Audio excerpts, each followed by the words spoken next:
Señor les bendiga, mi hermano. ¿Cuántos están gozosos de estar en la casa del Señor? Eso a mí me parece. Hay un aparato cuando uno toca la guitarra que se llama delay. Eso me da la cuerda. Y a los 30 segundos hay que hacer. Amén.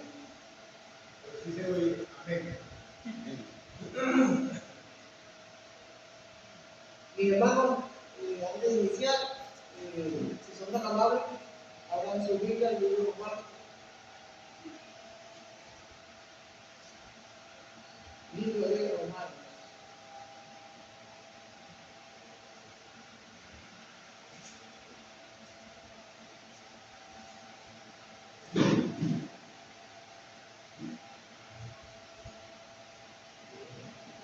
Capítulo 1.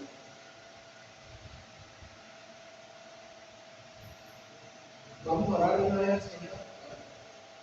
Al inicio. Padre, mi Señor, nos presentamos delante de ti, dándote gracias, Señor, por tu misericordia, por tu amor, por tu bondad. Perdona, Señor, nuestras faltas, perdona muchas veces nuestra incredulidad, perdona, mi Señor, nuestras rebeliones, perdona, Señor, nuestras dudas acerca de tu amor, acerca de tu fidelidad, acerca de tu bondad. Tú eres fiel, Señor, porque no puedes negarte a ti mismo. Aunque nosotros seamos infieles, tú permaneces fiel. Te damos gracias. Gracias porque podemos ver tu fidelidad en esta mañana. Al abrir, Señor, tu palabra, que nuestros oídos, Señor, puedan tener el privilegio y el honor de escuchar tus sagradas escrituras, Señor. Que por medio de tu Espíritu, nuestra mente, Señor, sea iluminada al conocimiento de la verdad. Que nuestra voluntad, Señor, sea inclinada a escuchar tu voz, para aprender de ti, Señor, para saber quién eres tú, para saber tus propósitos, Señor, que has revelado en las Escrituras, para conocerte, Señor. Te damos gracias en el nombre de Cristo Jesús. Amén y amén. Mis hermanos, antes de dar inicio a la clase de hoy, permítanme hacer un breve resumen de lo que vimos en la clase pasada. En la clase pasada estuvimos viendo el análisis histórico, cultural, contextual de Romanos capítulo 1, versículo 1 al 17. Y en síntesis podemos ver tres cosas del argumento del apóstol Pablo. En primer lugar, vemos que Pablo es un apóstol enviado a proclamar el evangelio de nuestro Señor Jesucristo, que salva al individuo y une a judíos y gentiles en un nuevo pueblo por la fe en Cristo solamente. Por lo tanto, se cumplen las promesas del Antiguo Testamento.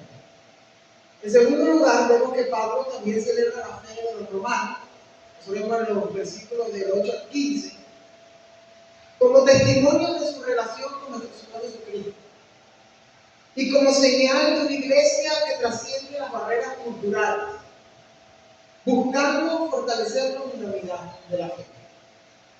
Y en tercer lugar, en el versículo 16 y 17, vimos que el Evangelio es poder de Dios para salvar a todo aquel que cree en Cristo, demostrando la fidelidad de Dios al pacto abrámico, es decir, al pacto a Abraham, al incluir tanto a judíos como gentiles por medio de la fe en Jesús. Y se experimenta tanto personal, es decir, cada persona individualmente, como comunitariamente cuando la iglesia se reúne. Esa es la síntesis de la clase pasada. Y en esta mañana vamos a ver, la clase de hoy, el Evangelio como cumplimiento histórico. El Evangelio como cumplimiento histórico. Yo tenía un bosquejo, pero al parecer el bosquejo le salieron patas y se fue el calor. Mi hermano, vamos a estudiar la doctrina acerca del Evangelio. Como Pablo da a entender el Evangelio en Romanos capítulo 1, versículo 1 al 17. Esta serie, en estas 3 últimas semanas que me quedan para dar la clase de Cristo, que sería hoy el 27, después el 3 de agosto, después el 10 de agosto, Dios mediante. Tenemos una serie de Evangelio según el apóstol Pablo, en Romanos, capítulo 1, versículo 1 al 17. Y Pablo da 5 características en esos 17 versículos. La primera es que el Evangelio es histórico. La segunda es que es cristocéntrico, es decir, es centrado en Cristo. La tercera es poderoso. La cuarta que es universal. Y la quinta es por fe. En esta mañana vamos a ver nada más la primera. El Evangelio es histórico. Es decir, el Evangelio como cumplimiento histórico y bíblico de las promesas del Antiguo Testamento. Por lo tanto, mis hermanos, damos atención a Romanos 1. Y Pablo empieza diciendo: Pablo, siervo de Jesucristo, escogido para ser apóstol y apartado para proclamar el Evangelio de Dios.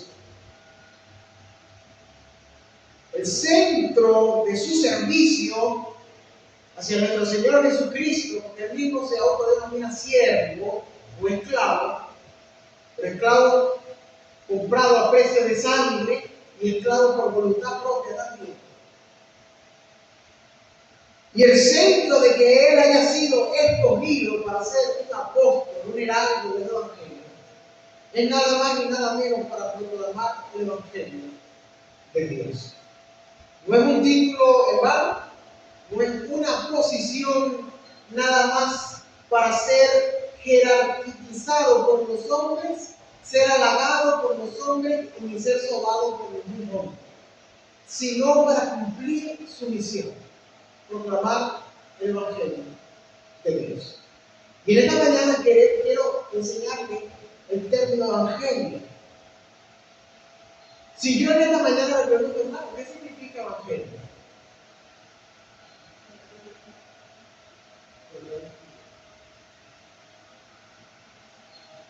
Son definiciones básicas.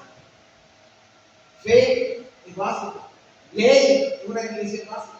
Gracia es una definición básica. Pecado es una definición básica. Tristemente, esas definiciones básicas que no se enseñan. Y cada quien tiene un concepto distinto de lo que es el Evangelio. Y ya que estamos en una época relativista, que la verdad ya no es absoluta, la verdad no es verdad porque el simple hecho de que sea verdad es objetivo. Cada quien se arma su verdad. Y eso es lo que pasa en la iglesia, cada quien se arma su evangelio. El evangelio, mis hermanos, como un término normal, como una palabra normal, en el griego, significa buena nueva. Creo que todos lo saben, que el niño dice, sí, son buenas nuevas. Otros predicadores un poco más inteligentes dicen, son buenas nuevas para los que creen, para los que no son una sentencia de muerte. Un tanto irónico, pero esa palabra es bíblica. Por lo tanto, el término son buenas nuevas. Pero Pablo dice, ¿evangelio de qué? Evangelio de Dios. Y aquí hay un gran problema. El gran problema es en el texto griego. Los eruditos no saben, porque tienen dos alternativas de cómo explicar ese evangelio de Dios. No se sabe la gramática, ya ustedes saben que en español tiene sujeto, verbo y predicado. María comió arena. María sujeto, el verbo es que está comiendo y el objeto directo predicado en la otra parte de la oración. En el estudio de la Biblia, para poder entender, se debe estudiar las leyes del idioma. Y en el griego no se sabe, los eruditos aún no saben cuál de ambas opciones es la más precisa. La primera opción, cuando Pablo dice el Evangelio de Dios, la primera opción es el Evangelio que proviene de Dios. Es decir, el Evangelio en el cual su origen es divino. En pocas palabras, el Evangelio es dado por Dios mismo. Esa es una opción. La otra opción, o el otro significado que es posible del Evangelio de Dios es el siguiente. El Evangelio acerca de Dios. Es decir, el Evangelio que trata de Dios. O mejor dicho, el Evangelio en el cual su mensaje y contenido es Dios mismo. Es hablar de Dios. Y no se sabe cuál de las dos es la que Pablo quería significar. Aunque en el versículo 3 y 4, él da la idea de que trata acerca de Dios. Es decir, que el contenido y mensaje y sustancia del Evangelio es Dios mismo. Porque en el versículo 3 él dice acerca de su Hijo. El problema es que si caemos de golpe y decimos acerca de su Hijo, ¿qué es acerca de su Hijo? Pablo establece el argumento desde el versículo 1. Dice, Pablo, siervo de Jesucristo, escogido para ser apóstol y apartado para proclamar el Evangelio de Dios. Abre el argumento. Que ya él había prometido. ¿Quién había prometido? Dios. ¿Y qué fue lo que Dios prometió? Prosperidad, sanidad, milagros. El Evangelio. El Evangelio. Que él había prometido por medio de sus profetas en las Santas Escrituras. Pablo alude al Antiguo Testamento como autoridad divina y profética que presagiaba el Evangelio y a Cristo. Y ahí entra y dice, acerca de su Hijo. ¿Qué es acerca de su Hijo? Su servicio, su apostolado, su llamamiento o el Evangelio.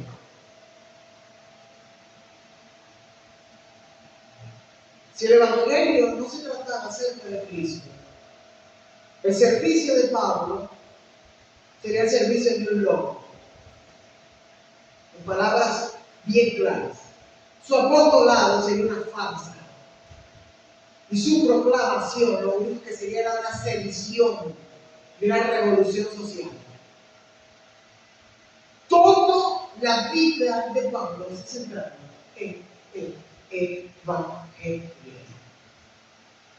Servicio sin Evangelio no tiene sentido. Apostolado sin liderazgo sin Evangelio no tiene sentido. Proclamar mensaje no es proclamar el Evangelio de Dios. A menos que su centro, su sustancia, su naturaleza y su contenido sea Dios revelado a través de su Hijo, el Señor Jesucristo. En palabras de Cristo mismo, el que me conoce a mí, conoce al Padre que me envió. El Padre y yo, uno somos. Nadie puede conocerme a menos si el Padre lo quiere revelar, en pocas palabras. Nadie tiene conocimiento de Dios Trino, Padre, Hijo y Espíritu Santo, si no es a través del Verbo divino. Es decir, si no es a través de Cristo mismo. Por lo tanto, Pablo, en el versículo 3 y 4, nos muestra quién es Dios a través de Cristo Jesús. Y nos da a entender que ese Evangelio de Dios, que Él fue escogido, que Él fue apartado para proclamar, trata única y exclusivamente de Dios, de su naturaleza, de sus atributos, de su carácter, de lo que Él quiere, de su plan, de su voluntad y no del hombre. En síntesis, el Evangelio es teocéntrico y no antropocéntrico, es decir, el Evangelio se centra en Dios, no se centra en el hombre. El falso evangelio que se proclama hoy en nuestras iglesias está centrado en el bienestar del hombre, centrado en tu propósito. Ya parece que la Biblia no dice Jehová cumplirá su propósito en mí, sino que dice Jehová cumplirá mi propósito, en el cual Dios ya es relegado, bajado, se le sustrae su gloria, su potencia, y es reducido a nada más un genio estúpido en una lámpara. Ustedes han visto la película de Aladín, esa comiquita antigua, que era un muchachito que era pobre y que quería ser un príncipe, y frotaba la lámpara. Y salía el mar, al norte, al sur. ¿Qué quieres? Tienes 3 deseos. Estoy obligado a cumplir tus 3 deseos. Al parecer, para la cristiandad moderna, para el evangelicalismo moderno, para los cristianos modernos, Dios es el genio de la lámpara, no el rey soberano. Porque el evangelio que ahora se predica, entre comillas, si se puede llamar esa predicación, llamaría eso balbuceo de hombres, es un evangelio centrado en nosotros. Te irá bien, tendrás prosperidad, tendrás calma. Ven a Dios y todos tus problemas serán arreglados. Ven para que obtengas sanidad. Ven para esto. Ven para aquello. Ven para lo otro. Cristiano, te lo pregunto así: si tú no buscas a Dios tal cual como es Él, ¿cómo tú y yo podemos aventurarnos a decir que lo amamos? Es una pregunta que a mí me carcome el cerebro. Hay muchas canciones, ¿no? Tu nombre es tan grande, y se ponen a cantar, te amamos, Señor, y repetir, que se vaya grande. La pregunta es: ¿cuál Señor? ¿El del Evangelio o el que es producto de nuestra imaginación? Esa es la pregunta. Esa es la gran pregunta que debemos hacer. Pero Pablo no tan solamente se queda y dice: el Evangelio trata y habla de Dios, sino que en Gálatas 1:11 Pablo también dice que el Evangelio proviene de Dios. Gálatas 1:11 dice: pero hago saber, hermanos, que el Evangelio anunciado por mí no es ninguna invención humana. Señores, no me lo inventé. Cuando caí en Damasco, no inventé algo nuevo. Y el versículo 12 dice: yo no lo recibí ni lo aprendí de nadie, sino que me lo reveló Jesucristo mismo. Por lo tanto, el Evangelio tiene esa doble naturaleza, si podemos decirlo en esas palabras. Proviene de Dios, pero al mismo tiempo su tema y su mensaje es acerca de Dios. No es ni lo uno ni lo otro.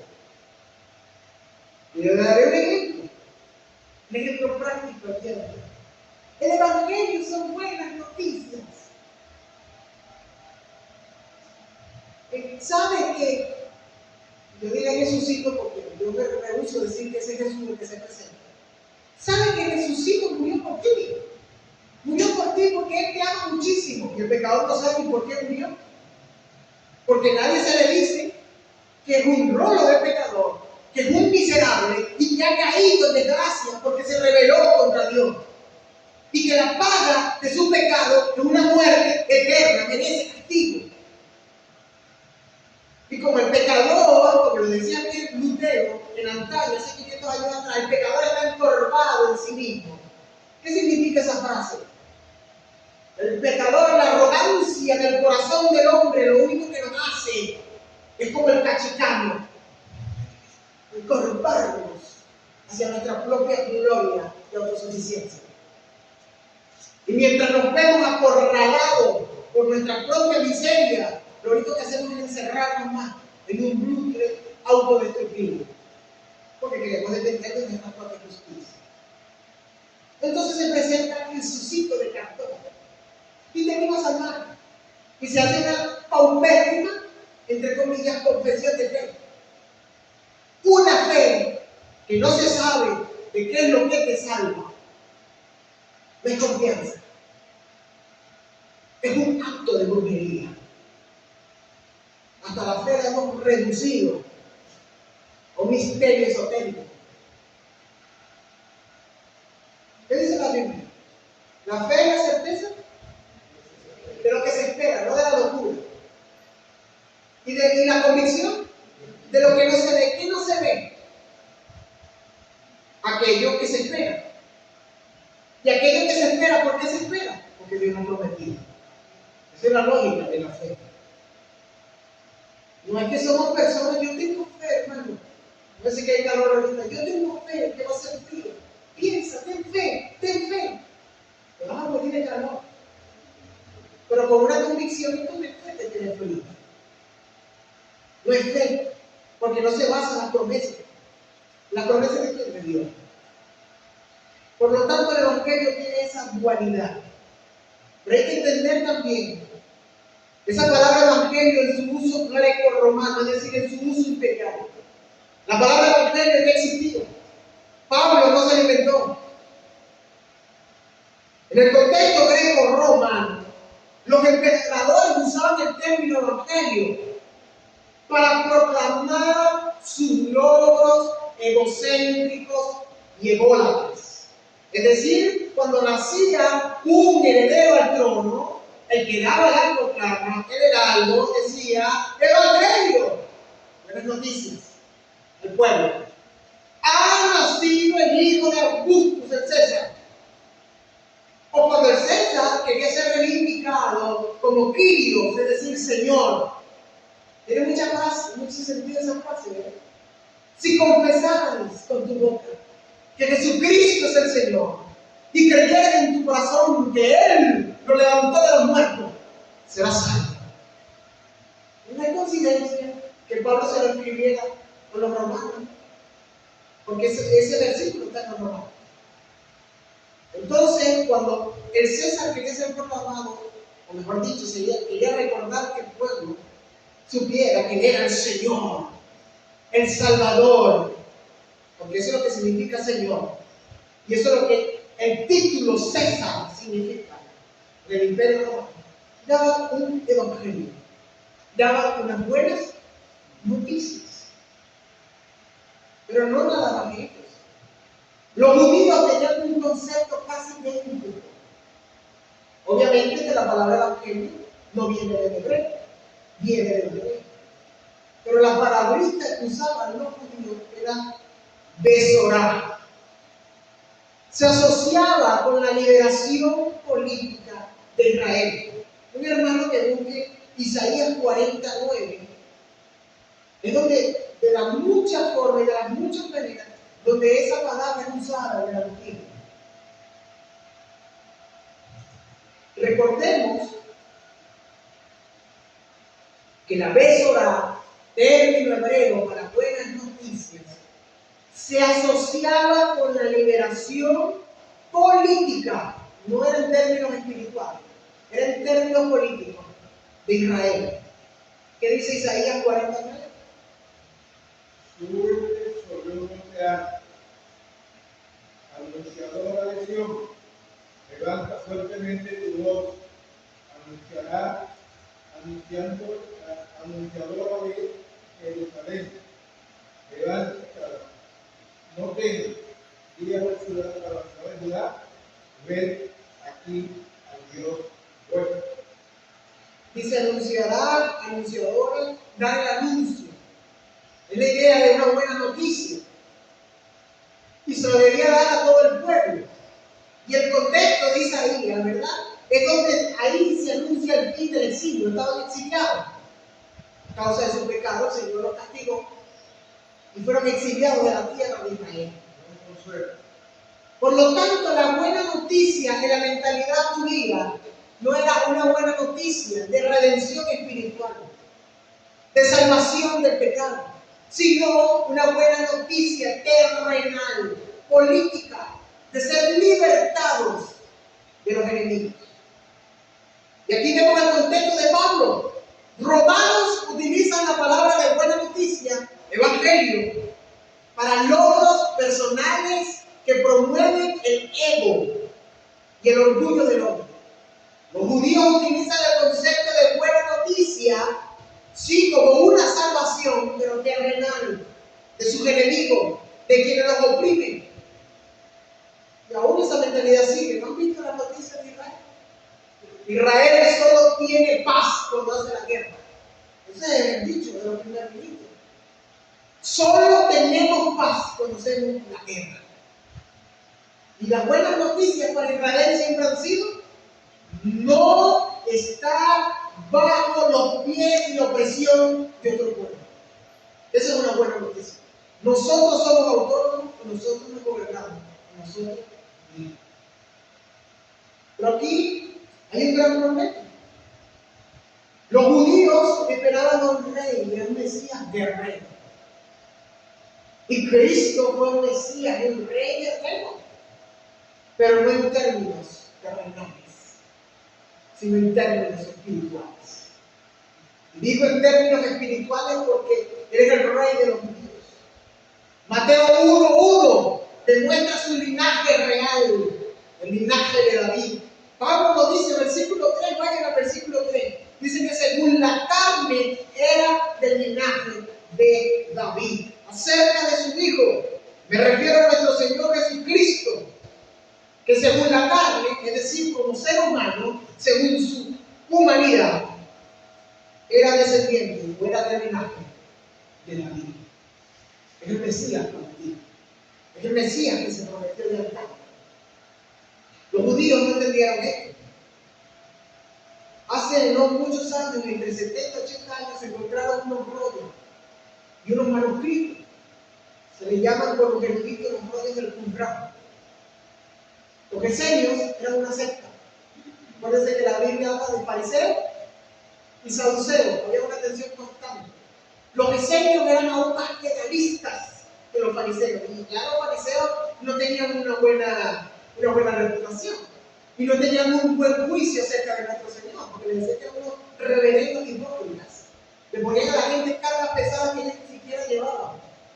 Eran tan legalistas que le dijeron al Señor Jesucristo: si tú eres un rabí, ¿por qué comes con las manos sucias? ¿No sabes que la tradición de nuestros padres fue que eso te va a contaminar? Y el Señor, con toda su sabiduría, le digo: no te contamina al hombre, no lo que entra, sino lo que sale. Me gustaría haber visto la cara de los fariseos. Me imagino que se quedaron blancos y mal.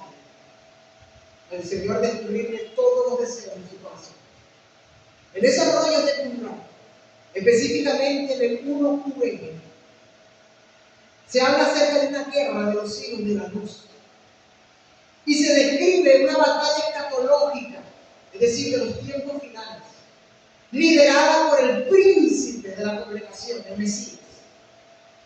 Es decir, que en la época de Pablo sí se esperaba un Mesías. Los judíos siempre han esperado un Mesías desde que ha sido prometido en el Antiguo. La pregunta cristiana es: ¿por qué ellos lo rechazaron?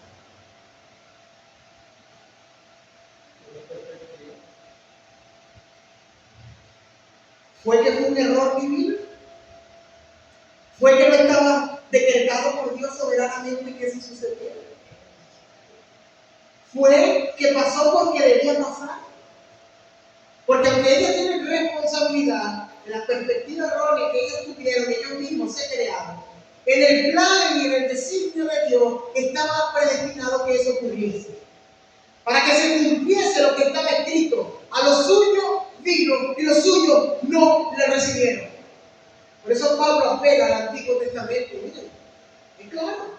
Pablo, siervo de Jesucristo, escogido para ser apóstol y apartado para proclamar el evangelio de Dios, que Él, o sea Dios, ya había prometido por medio de sus profetas en las Santas Escrituras.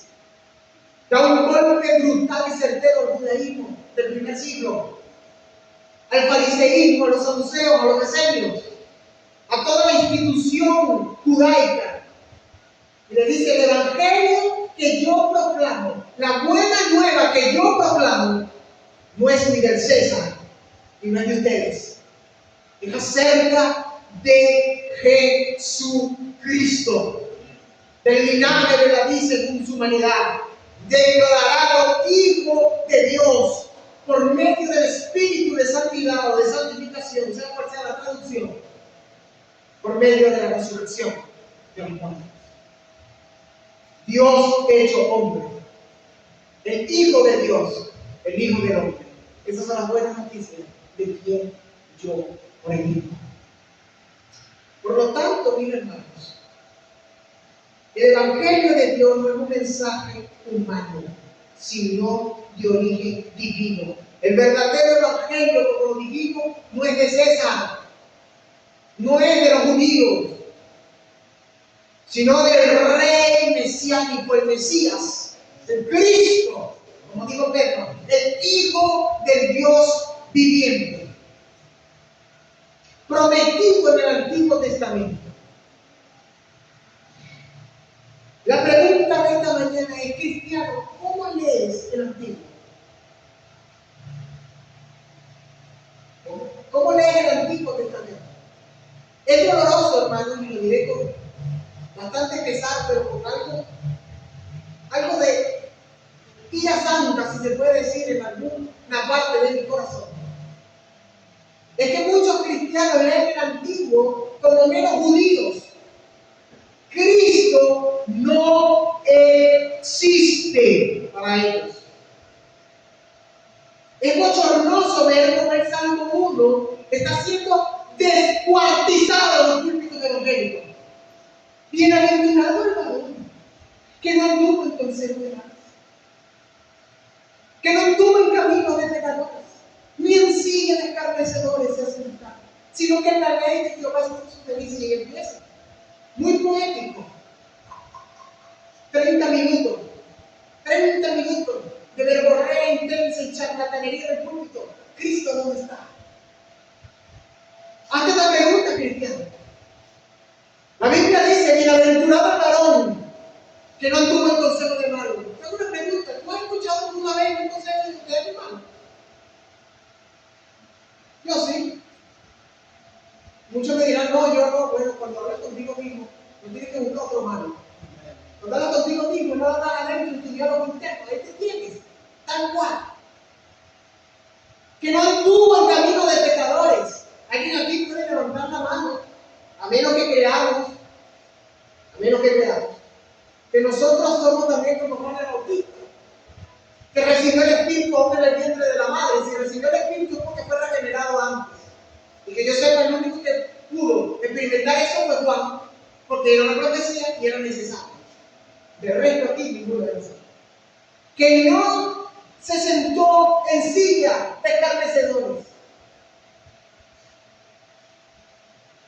La burla, la blasfemia contra nuestro Dios, la irreverencia del corazón. Jamás la hemos experimentado.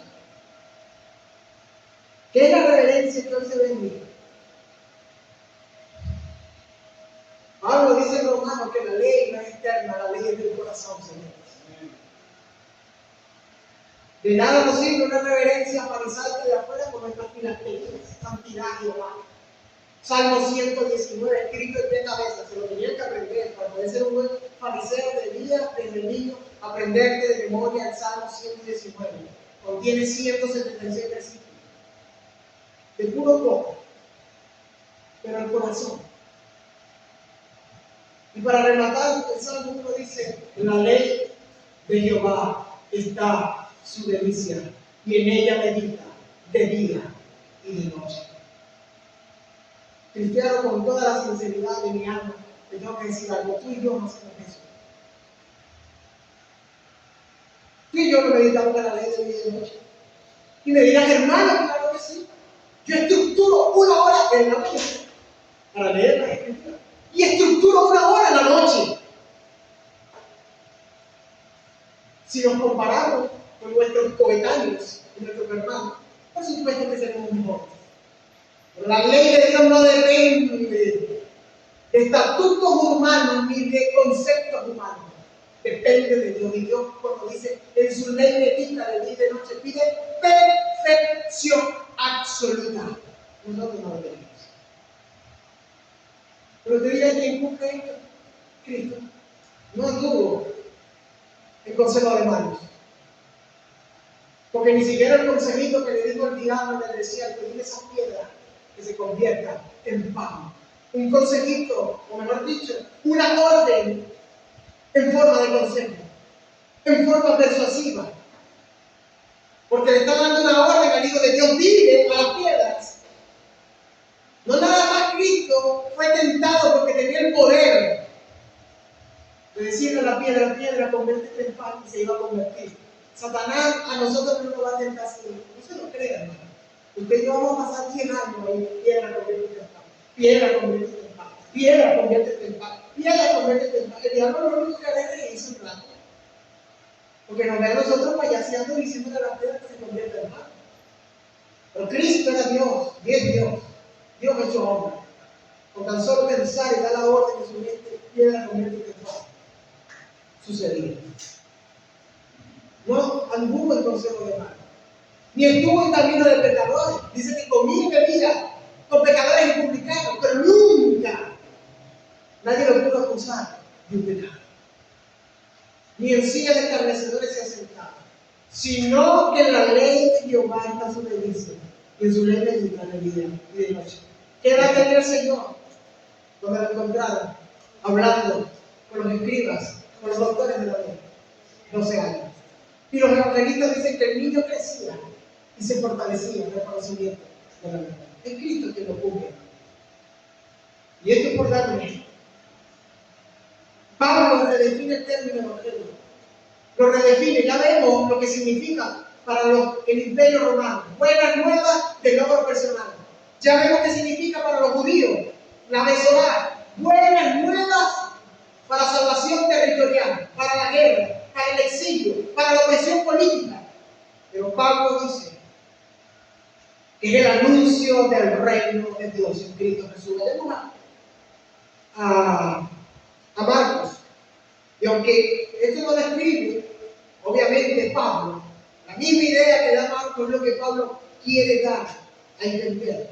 Marcos capítulo 1, versículo 14, versículo 15.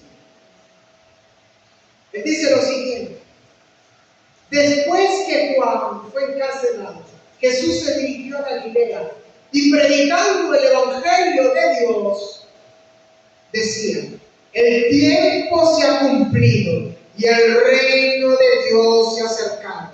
Arrepentidos y creed en el evangelio. Ese es el significado del evangelio. Arrepentidos y creed. Nadie será participante del reino de los cielos a menos que el Espíritu Santo obre arrepentimiento y fe en el corazón del hombre. Nadie puede ser beneficiario de ese reino a menos que pueda arrepentirse y creer. Es la gran verdad. Las buenas noticias del César, noticias personales que promovían su orgullo. Las buenas noticias de los judíos, noticias de salir del oprobio y de la opresión. Las buenas noticias del único gran Rey y Salvador, el Señor Jesucristo. Arrepiéntete y cree y serás salvo. Es la gran diferencia. Es la gran diferencia. El Evangelio no son palabras bonitas. El Evangelio no son cursilerías. El Evangelio no son definiciones abstractas. El Evangelio no es filosofía. Y ese es el problema de la iglesia contemporánea. Los que creen que el Evangelio es una romantización de la verdad, un discurso cursilero, cuchi, lindo y hasta tierno, han hecho de Cristo un payaso. Han hecho de Cristo una Barbie. Es un rey. Es una muñeca. Pero el Evangelio está tampoco es autoayuda. Han hecho de Cristo un gurú. Eso que sale en YouTube. Te voy a ayudar con 5 pasos para que logres el éxito de la vida. Cristo lo que te va a decir: el que no esté dispuesto a perder su vida por mí, la perderá. Pero el que pierda su vida por mí, la hallará. Eso es lo que te va a decir Cristo. Si eso es lo que queremos para motivación, esas son las palabras del Maestro. Tampoco es filosofía. No alcanzamos el conocimiento de Dios nada más por la razón humana. Nadie puede venir a mí si el Padre no me ha querido revelar. Son grandes preguntas. No somos judíos, Señor. No somos meros gentiles tampoco. Somos hechos hijos de Dios. Somos el pueblo de Dios. Ya hasta la identidad gentil se borra. ¿En qué sentido? En que ya no hay judío ni griego, no hay esclavo ni libre, no hay hombre ni mujer, todos son hechos uno solo en Jesucristo. El conocimiento de Dios empieza a impregnar todas las cosas. El Evangelio empieza a darle sentido a todo, aún hasta el dolor y el sufrimiento. Pablo comienza entonces diciendo que es el Evangelio de Dios. Y da una gran frase, que ya él había prometido. El Evangelio no salió así nomás. Hay unas teologías modernas ahorita que dicen que Israel era el plan A de Dios y nosotros somos el plan B. Entonces yo no sé quién es la esposa de Cristo. En el Nuevo Testamento dice que es la iglesia, la unión de judíos y gentiles por la fe de Cristo. Pero al parecer Dios tiene los pueblos para algunos. Si tuviera los pueblos, entonces el Evangelio nunca fue prometido. Para empezar, fue una invención apostólica. Cuestión que Pablo revienta muy claramente. Él ya lo había prometido. Romanos, quiero que sepan algo. Yo no estoy inventando nada. Yo no me volví oligofrénico, es decir, yo no me volví un enfermo mental, ni un desquiciado mental, después de mi experiencia en Damasco. Yo no estoy loco inventando un mensaje nuevo. Se me encomendó a predicar el Evangelio de Cristo que fue prometido desde el Antiguo Testamento. Que yo como fariseo, según el concepto que yo tenía y según el celo ardiente que yo tenía, estaba profundamente equivocado. Ahora mis ojos pudieron ver al verbo de vida. Pudieron entender lo que yo antes leía como un ritual. Antes lo leía para ganarme la salvación. Entendí que la salvación estaba escondida en Cristo. Entonces, cuando dice que fue prometido antes, da la idea que tiene una relación con el Antiguo Testamento. Porque ¿qué escritura utilizaron los apóstoles? Es una pregunta muy sencilla, muy fácil, pero como la damos por sentada, ni siquiera la razonamos. Usaban el Antiguo Testamento.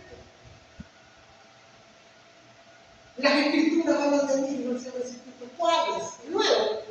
Porque si fuera solamente el Nuevo, entonces los judíos tendrían razón, que nosotros fuimos una secta, unos divisores, que pusimos a un hombre que estaba endemoniado, porque eso es lo que dicen los judíos, que estaba endemoniado, que sacaba demonios por verse uno, porque estaba loco, y lo coronamos como el Mesías.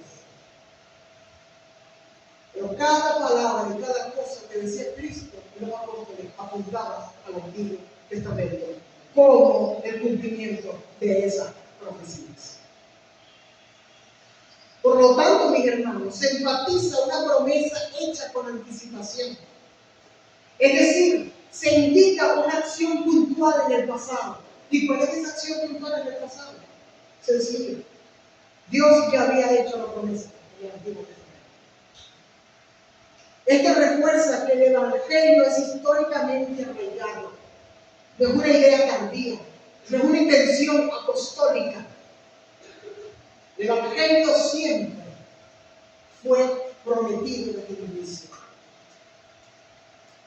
La simiente de la mujer, Génesis 3, 15, 16. Mis hermanos, esto lo digo como de reflexión. El Antiguo Testamento está siendo tan descuidado en nuestra iglesia, porque ya la iglesia dejó de ser iglesia y se convirtió en nada más y nada menos que en una sinagoga judía. Y lo haré de esta manera. ¿Quién se sabe aquí la historia de Jacob y de Saúl? Todos los que nacimos en hogar cristiano tenemos la experiencia bíblica, es un clásico de la experiencia bíblica. Jacob y Esaú, el tramposito Jacob. ¿Cómo se predica esto? Porque digo, también a los niños, que se forma el carácter. Y se les enseña que Jacob era un tramposo, para que ellos vean el pecado, y ellos puedan reconocer el pecado en ellos. Pero ¿cómo se predica esto en nuestros cultos? Hermano, yo lo hago con tono bastante de hipérbole, de exageración. Hermano, no seas como Jacob. Jacob era un tramposo. Moralista, nada más la moral, lo correcto y lo bueno. Cristo no está ahí. No está. No se está viendo cómo se están cumpliendo las promesas a Abraham, que era el abuelo de Jacob, a Isaac, y se rectifica con el mentiroso, con el traicionero, con el que es bien, pero bien tramposo Jacob. No se ve la historia de la trama de la redención cuando Pablo dice a Jacob, amén, a Esaú, aborrecí porque tendré misericordia del que yo quiera tener misericordia y aborreceré al que yo quiera aborrecer. Porque no depende del que quiere ni del que corra, sino del que yo tenga misericordia. Eso es un Dios fuerte. Eso es un Dios demasiado soberano para los púlpitos modernos. Las bancas modernas, es decir, los hermanos que están sentados en las iglesias de hoy, ese Dios nos gusta. Y gloria a Dios por eso, que no te guste, porque el Dios de verdad de tu carne no le va a gustar. Como lo decía Juan Calvino, el corazón del hombre es una fábrica de ídolos. ¿Cómo nos gustaría que Dios fuera la imagen de nosotros? Por eso somos hechos creados a la imagen de Dios. Lo que pasa es que ustedes y yo caímos, hermano. Y el pecado afectó todo. Y queremos como extorsionar al creador del universo. Sé como nosotros, ¿no? Entonces, en vez de predicar el evangelio y de aprovechar de sí, Jacob fue un tramposo. Jacob fue un mentiroso. Pagó las consecuencias de su pecado. Pero la gracia de Dios estuvo allí con él. Porque cuando se presentó con Faraón, no era el mismo Jacob que antes que pelear con el ángel de Jehová. No era el mismo tramposito. No era el mismo que dijo, bueno, si tú me salvas, tú serás el Dios mío. Eres el Dios de mi padre. No eres el mío todavía. Por eso hizo y puso la piedra esa que puso ahí como señal de un monumento. Pero ¿qué le dijo al faraón? No, eres el papá de José. Cortos y malos han sido mis días. Y dirá, bueno, pero ¿qué evangelio enriquece? El evangelio es felicidad. El evangelio es buenas nuevas de salvación. ¿Sí? Buenas nuevas de salvación que traen humildad.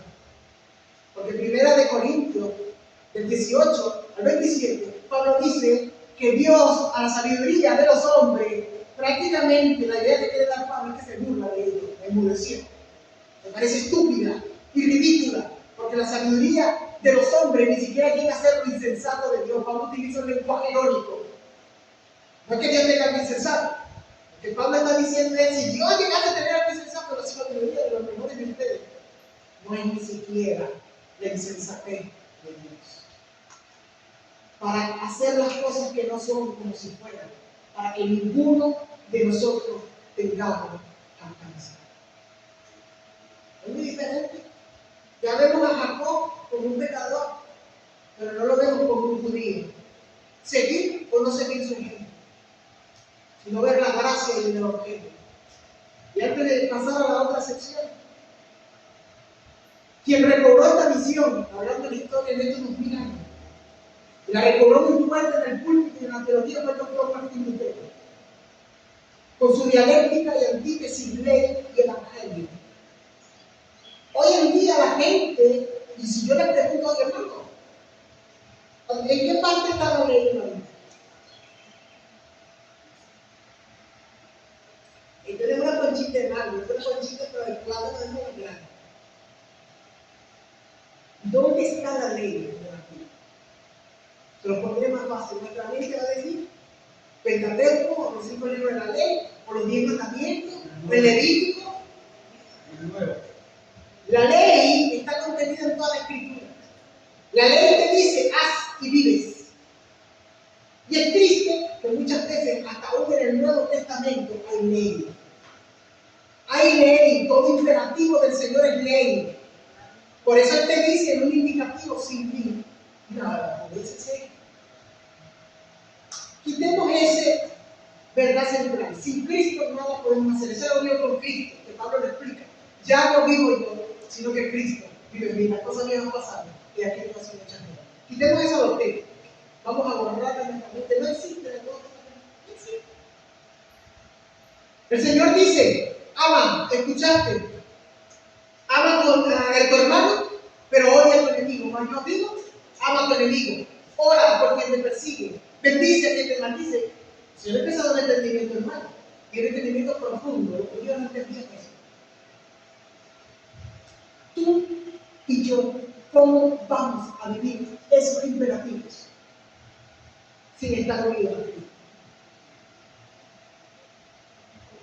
Fariseísmo evangélico del siglo XXI. Eso es lo que te digo. No, hermano, yo estoy bien con el Señor. Yo no había hecho eso, yo me siento, me preparo, y mi mamá me va a decir, yo estoy bien con el Señor. Yo obedezco. Tú obedeces. Cristiano, razona, obedecemos a Dios. Los judíos tienen 613 mitzvot, es decir, 613 mandamientos. De los 10 mandamientos de Éxodo, ellos se sacaron 613. Malas estupideces que se sacaron los rabinos. Y digo estupideces porque se inventaron, porque el Señor dijo la tradición. Ustedes siguen más, pero lo parecer, a la tradición de sus padres, que era la tradición rabínica, que lo que dice la ley, dice la escritura. Ustedes no la están leyendo bien.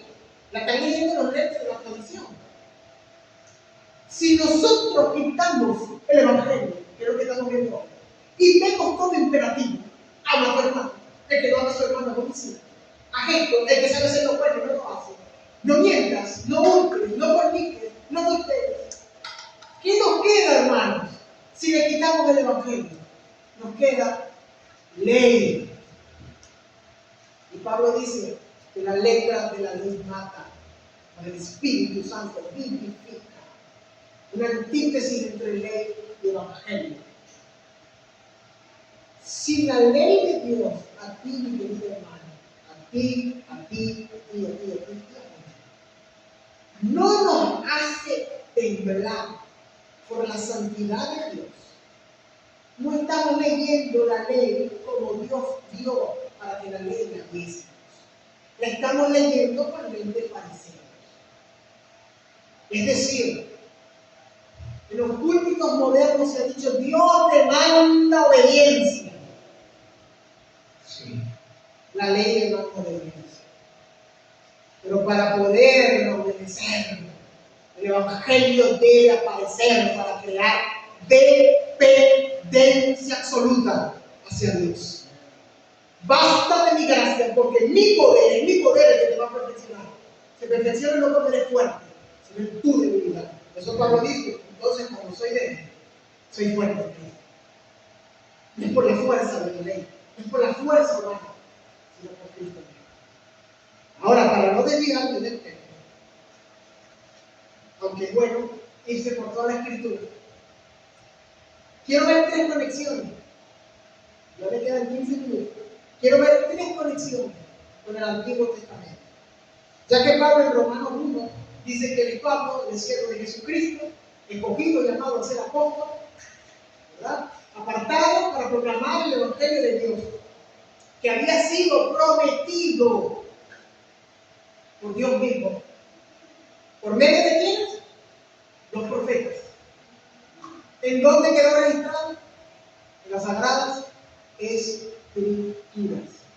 Los profetas eran instrumentos divinos, instrumentos de Dios, para usar las palabras de Pablo. Dios ha escondido su misterio, es decir, el misterio del Evangelio, en vasijas como nosotros, vasijas de barro. Así eran los profetas. Vasijas de barro, portadores, portavoces. No los profetas que tenemos supuestamente hoy. Yo le digo las profetas del reino de las tinieblas. Tienen profecía, ninguna se cumple. Lanzan profecía, ninguna tiene concordancia con el Evangelio. El Señor te va a bendecir, el Señor te va a dar aquello, el Señor te va a dar lo otro. ¿El Señor es el Rey soberano? ¿O el Señor es un psicólogo pago? Eso es lo que yo digo, no entiendo. ¿Será que el Señor es como Él dice que es? El Señor todopoderoso, Jehová poderoso en batalla, el Señor de los ejércitos. Porque al parecer el cristianismo de hoy tratamos a Dios como un psicólogo. Yo te pago la consulta, tú me vas a tener obligado a decir todo lo que tú me tienes que decir. ¿Por qué? Porque yo soy Dios y yo te pagué. Prácticamente es así, como se quiere a Dios. Entonces, mi hermano, la primera promesa está en Génesis 3:15. Los teólogos le llaman a esto el protoevangelio. Obviamente que la Biblia no va a estar en esa palabra, el protoevangelio. Como la palabra Trinidad no está, como la palabra unión hipostática no está. Pero es una palabra que ayuda al teólogo y a la teología cristiana a entender el protoevangelio, es decir, la primera promesa. ¿Qué dice? Alguien que lea fuerte. Lea. Y pondré enemistad entre ti y la mujer, y entre tu simiente y la simiente suya. Esta te herirá en la cabeza y tú le herirás la frente. Eso se lo dice el Señor a la culebra, a la serpiente, Satanás. Pondré enemistad entre tu simiente y la simiente de la mujer. Ella, la simiente de la mujer, te herirá la cabeza. Y tú la herirás en el calcañar, en el talón. Aquí se hacen, en los púlpitos de hoy, no es a manera de chiste, pero yo lo he escuchado. Se hace una teología moderna de la culebra. Yo digo que se meten a zoólogos y a biólogos que estudian los animales y en el púlpito empiezan a decir: ¿viste, hermano? Por eso es que la culebra te matan en la cabeza. Yo he escuchado predicancia. Yo he estado presente en predicas así. Y aunque sí, puede ser para romper el hielo, puede ser amigo, pero no está mal. 50 minutos diciéndome cómo yo voy a matar a la culebra, yo lo digo en el campo. Y segundo, yo no voy al cielo por estar echándole cabeza a la culebra. A menos que, bueno, que alguien me diga: mira, voy a trabajar y te voy a pagar $100 por muchas veces. Si ya no da valor, ¿verdad? Con un machete y le mato 10 culetas y nos pagamos $1.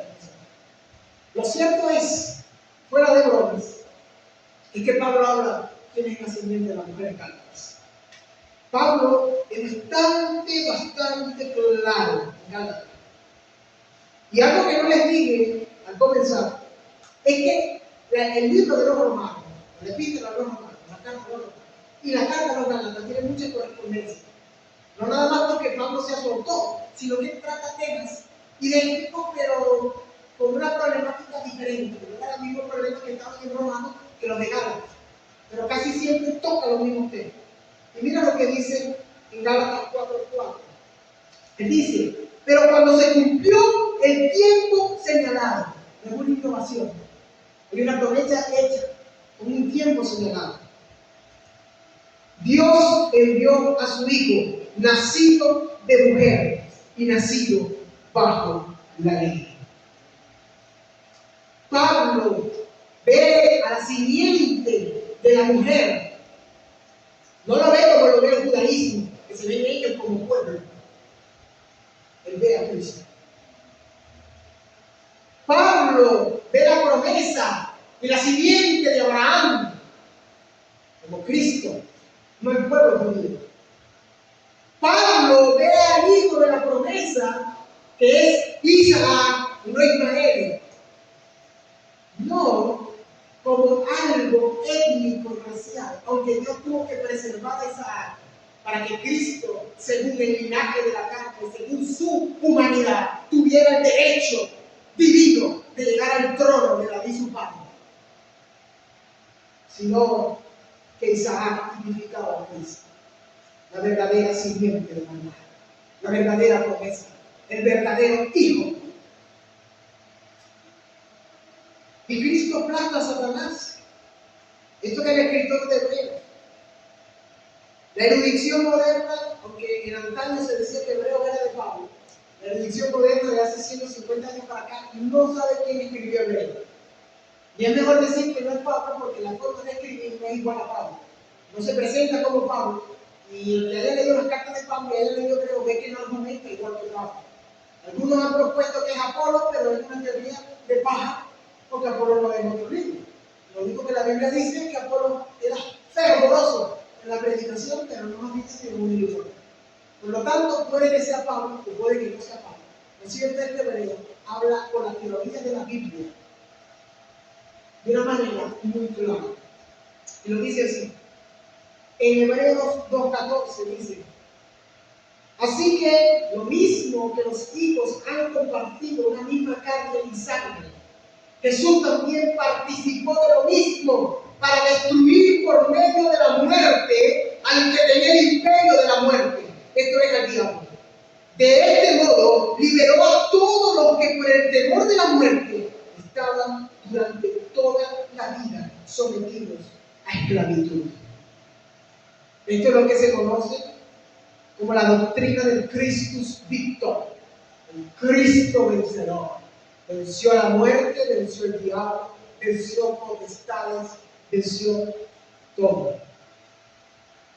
Aplastó la cabeza de Satanás, la cabeza de la serpiente, por su sacrificio hecho en la cruz. No me meteré en más profundidad teológica, pero la cristiandad está, para que sepan, está dividida en si se espera una plena consumación de que la cabeza de la serpiente sea aplastada, o que si aún no ha sido aplastada, o la tercera opción, que ya fue aplastada en una manera definitiva. Lo que dice que no ha sido aplastada son los hermanos dispensacionales, que creen que hay un rato, después de 7 años de tribulación, después que ellos creen que va a ser aplastado en el milenio, cuando Satanás sea amarrado con las cadenas que dice Apocalipsis, ahí es donde va a ser aplastado. Antiguamente, en los 1800 años, antes de nacer el dispensacionalismo, se creyó que ya Satanás primero que salir de la plata. Cuando Cristo muere en la cruz, él está finiquitado. Pero los teólogos no modernos de 100 años, sino de algunos años atrás, han visto que hay un ya, pero todavía no. Como en varias profecías bíblicas. Hay un ya, se ha cumplido, pero no se ha consumado en su totalidad. Es como su salvación. ¿Usted es salvo, sí o no? ¿Y por qué peco?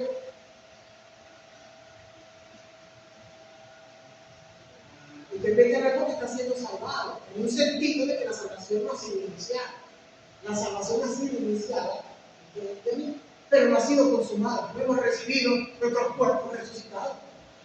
Todavía el proceso, estamos en el proceso, no en el sentido de que, ay Dios es así, difícil salvar a esta gente. No, Dios nos salvó, pero se experimenta de una manera gradual según su propósito, hasta llegar a la consumación. Así es la cabeza de Satanás. Ha sido aplastada en la cruz, pero en el juicio final, cuando se echa de un lado, él será ahí totalmente aplastado. En un sentido de que lo que Cristo hizo en la cruz llegará a la consumación para toda la eternidad. La otra promesa, pacto davídico, segunda de Samuel 7, 12, 16. Si quieren leer eso en su casa. La promesa allí es sencilla. Dios promete a David un descendiente que reinará para siempre en su trono. Eso se conoce en la teología bíblica como la promesa de un reino eterno. Los judíos aquí quieren esperar. En palabras de ellos, el Mesías. El Mesías. La iglesia de hoy es más judía que cristiana. ¿De verdad? Es más judía que cristiana. La iglesia moderna. Toda la teología ahora de nuestra modernidad apunta a Israel, a Cristo. Cristo dijo, todas las escrituras hablan de Dios. Si las escrituras hablan siempre de Israel, Cristo pero ha dicho eso en el camino de Maús, en Lucas 24, pero dijo, las escrituras hablan, señores, de mí. Que algunos no lo ven, es responsabilidad de ellos. Pero no hablan de otras cosas, nada más de mí. ¿Qué quiero decir con esto? ¿Cristo es rey o no es rey? Según Pablo dice que era del linaje de David, según la carne. Ahora es el rey de los judíos, ¿no? Y fue crucificado por espíritu, rey de los judíos. La pregunta es, ¿Cristo está reinando o no? Cristo está reinando. Dice que está sentado a la diestra de Dios, Padre Todopoderoso. Hay un problema ahora moderno. Cristo va a reinar 1000 años en la tierra. Se pone a pelear, hermano, se pone a pelear con un detalle menor. Se sacan lobos, se sacan tripas, se funcionan el hígado. Sea que Cristo reine 1000 años literal. O sea que Cristo no reine. Yo, por ejemplo, soy promilenio. Yo sé que existe un milenio. Ahora, si son literales o no, todavía no estoy. He leído tanto y no es claro lo que los teólogos exponen, porque ni ellos mismos saben con total seguridad. Porque Cristo lo dijo. El día y la hora nadie lo sabe. No lo sabe nadie. Ni siquiera el Padre es el que lo sabe. Sea que sea un milenio de 1000 años, literales o no, la iglesia debe estar de acuerdo en que Cristo está sentado a la diestra de Dios. Porque la Biblia es clarísima cuando Él dice, Él está sentado. Él te está reinando a ti y a mí en el cielo. Él es nuestro rey. Se lo digo a Pilato, si mi reino no fuera de este mundo, mis seguidores pelearían por él. Quiso decir, el reino que yo vengo y proclamo no es de este mundo. El César podrá tener poder en la tierra, pero yo tengo poder en todo, y en la tierra también. La última promesa es el siervo sufriente. Eso lo leen en su casa. Isaías 52:13, Isaías 53:12. Los judíos ven el siervo sufriente como ellos. Los judíos tienen una gran, psicológicamente tienen una victimización fuertísima. Ellos siempre son los victimarios y se la dan de víctimas. Mataron a Cristo y ellos son las víctimas. Ellos dicen que ellos son Isaías 53.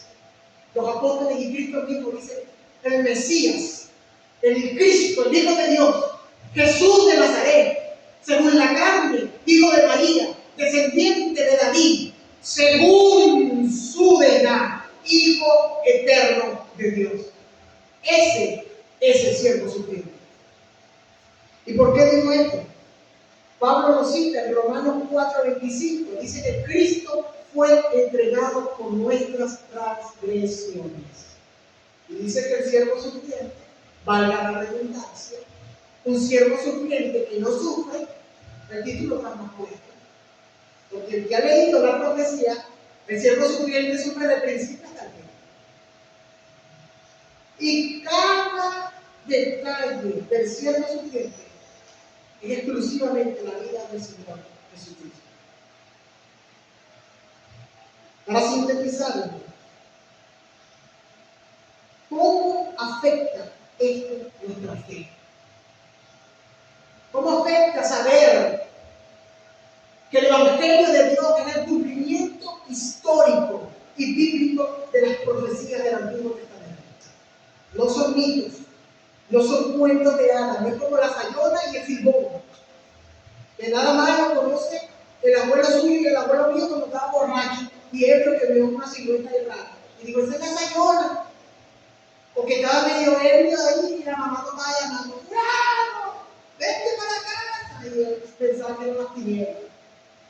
A otros se les apareció el demonio. Pero la Biblia es veraz.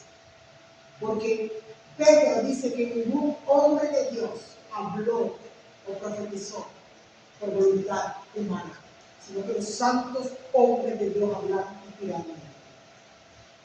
Tiene el carácter divino, tiene el origen divino, tiene la voluntad de Dios. ¿Cómo afecta esto a nuestra fe? En primer lugar, hermano, ya no deberíamos temer al pecado, porque Cristo venció. El púlpito moderno, y lo digo yo como fui criado en el pentecostalismo, de todas las facetas pentecostales conocí, tradicionales, conservadores, liberales, rajatablas, que no se aplicaban ni las piernas ni las axilas, racacajaca, son varias cosas que ellos dicen ahí arriba. Desde lo más fuerte hasta lo más férreo. Y sé que otras tradiciones también, si vienen los bautistas de otras denominaciones, han dicho que la santidad es miedo, que la reverencia es miedo. Tenga el pecado. No, hermano, no temas al pecado. Cristo venció el pecado. Reverencia a Cristo, llama a Cristo, y cuando no ames que el pecado te va a ti y a mí nos va a resultar asqueroso. Pero si le tenemos pavor a Dios, que es el único que puede salvarnos, bueno, estamos nosotros en un foso sin salir.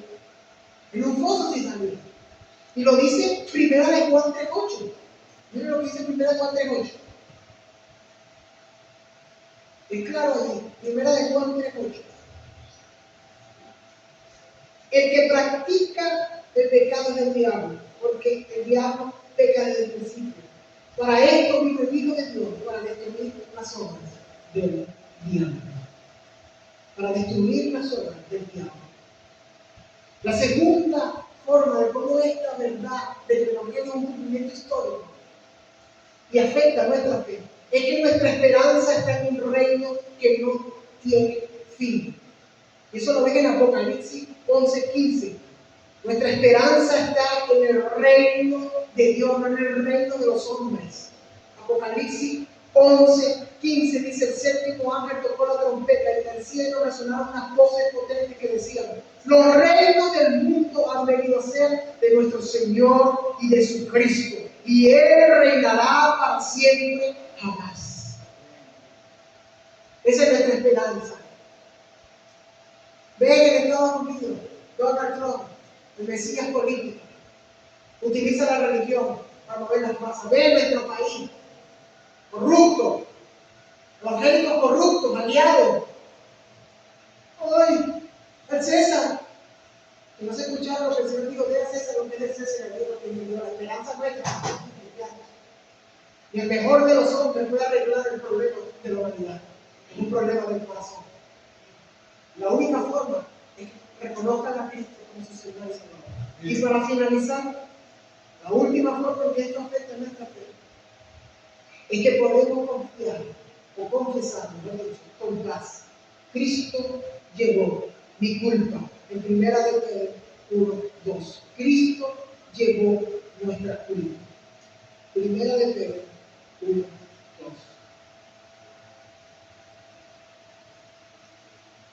Dice que fueron elegidos según el propósito de Dios Padre y santificados por el Espíritu para obedecer a Jesucristo y ser purificados con su sangre. Gracia y paz os sean multiplicadas. Son verdades que se cumplen en aquello que creen en Cristo. Por lo tanto, mis hermanos, ya queda demostrado que el Evangelio es el cumplimiento histórico de las profecías del Antiguo Testamento. La semana que viene, Dios mediante, veremos que el Evangelio es cristocéntrico y es poderoso.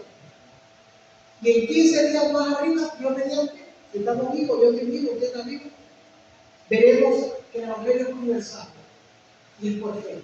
Es lo que Pablo argumenta en Romanos capítulo 1, versículo 1 al 17. Oremos al Señor. Padre, te damos gracias, Señor, por tu palabra. Bendecimos tu nombre y te damos gracias, Señor, porque pudimos ver, Señor, y entender que el Evangelio no es mito, que no es un plan B tuyo, que se salieron las cosas de control, sino que tú lo habías prometido por medio de tus profetas en el Antiguo Testamento, que es el cumplimiento de las promesas, que Cristo es ese Rey prometido, es ese Mesías prometido, es ese sacerdote según el sacerdocio de Melquisedec, que es el profeta del pueblo de Dios que nos guía. Y Señor, te damos gracias por tu Evangelio, que nos salvó, el Evangelio que nos transformó, el Evangelio que nos da vida, cuando estábamos muertos. Te damos gracias en el nombre de Cristo. Amén.